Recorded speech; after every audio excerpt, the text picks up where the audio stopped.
The challenge in preparing a Devar Torah, the word of Torah, is trying to say what might be said in a lengthy sermon, but with fewer words and yet greater effect.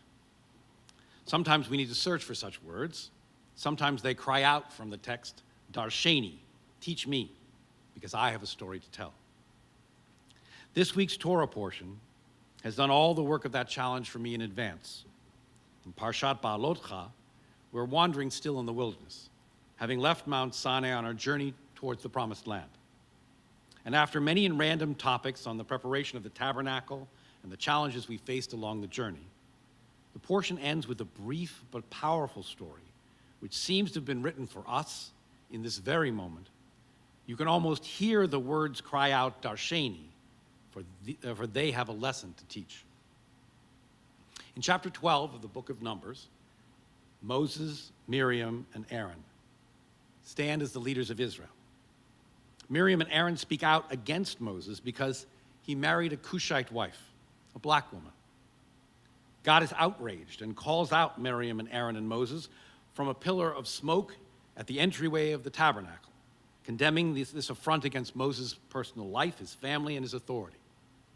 As God departs, Aaron sees that Miriam's skin has turned white as snow, covered completely in the plague of leprosy, a punishment for her hateful words. Aaron apologizes profusely and begs Moses to pray on Miriam's behalf. Moses forgives them and prays, El na refanala. God, please heal her, please. In just these few words of Torah, so many lessons unfold.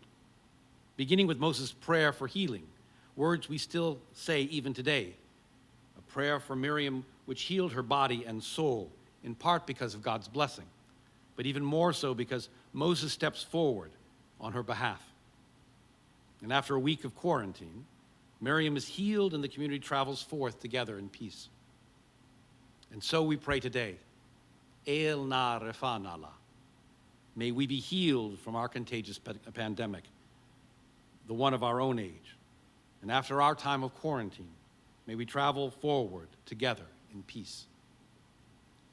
But the deeper message is found in these words of Torah, especially for today, is in the discrimination which Miriam and Aaron display against Moses' wife, simply because of the color of her skin.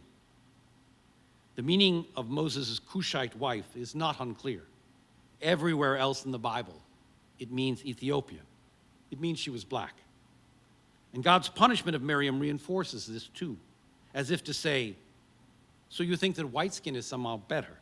Let me cover you with white scales of leprosy and ask you if you prefer skin that is white as snow.